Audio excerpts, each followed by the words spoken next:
Avant de commencer, je rappelais que le trading est une activité plus que risquée. J'ai moi-même perdu plus de 2000 € dans le trading sans prendre en compte les prix des différentes formations de trading. Une anecdote. Benoît Rousseau, un trader confirmé, compare le trader rentable comme un sportif de haut niveau qui doit veiller à son mental, son hygiène de vie, son alimentation. Donc préparez-vous à pouvoir perdre tout l'argent que vous avez déposé sur les plateformes de trading. En d'autres termes, n'y mettez que l'argent que vous êtes prêt à perdre.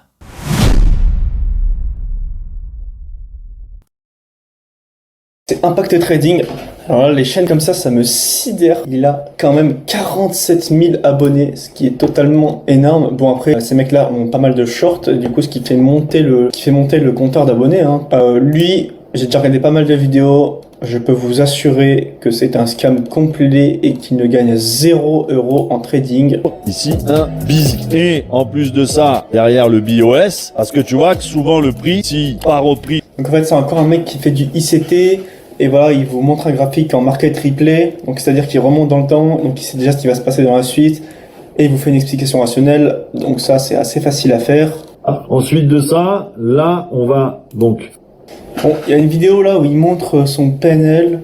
Donc apparemment il a fait en octobre 5000 $ avec 90% de win rate, un profit factor de 279, ce qui est totalement énorme. Je sais pas à quel point on peut trafiquer ce genre de dashboard. Je sais pas si tu peux connecter à un compte démo, mais honnêtement ça m'étonnerait qu'il soit rentable. Donc là, on vient d'avoir la fameuse annonce NFP. Vous voyez que je trade juste après, d'accord. On a eu donc une annonce économique plutôt haussière pour le dollar. Donc je vais aller chercher une vente. Et vous voyez, pour l'instant, voilà, j'ai préparé mon ratio, mon SL. Vous voyez, pour l'instant, je l'ai mis largement au-dessus, vous voyez, de la deuxième mèche. On a aussi, vous voyez, sur le RSI, on est largement en surachat. 3, 4, voilà, allez, bam. Ça y est, j'ai stoppé le trade, vous voyez, pour faire le...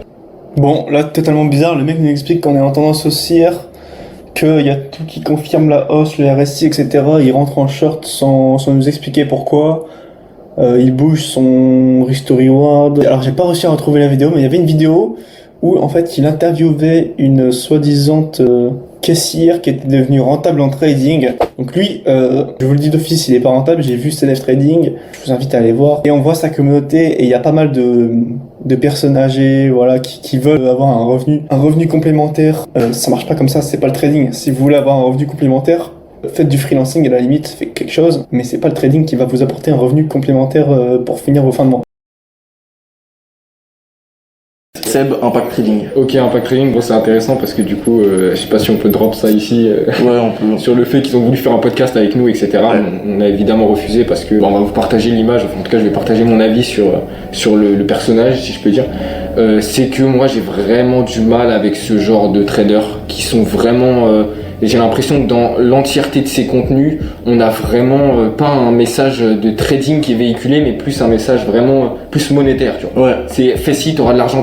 Et donc j'ai un peu plus de mal avec ce profil de trader, d'autant plus que c'est aussi le trading un peu facile, on va dire, du court terme, il me semble, si je dis pas de bêtises. Ouais, c'est assez court terme, en tout cas sur certains shorts, etc. Ils partagent, ok, bon, break de cette trendline qui est d'ailleurs une trendline un peu dégueulasse et qui dit, bon, ok, je rentre, hop, j'ai fait 500 $. Ouais, c'est typiquement le genre de personne.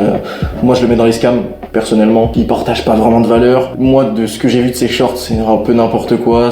Ils montrent 2 zones de résistance, une zone de support, et il achète ou il revend. Il se fait 5-6 R sur les trades. Après, ça peut être juste du contenu short pour attirer les gens. Maintenant, ça n'en fait pas de lui. En fait, comme tu dis, j'ai l'impression que son contenu trading, quel que soit, si c'est son trading pur, très axé, je mets en valeur le fait qu'on peut faire énormément d'argent facilement, rapidement, etc.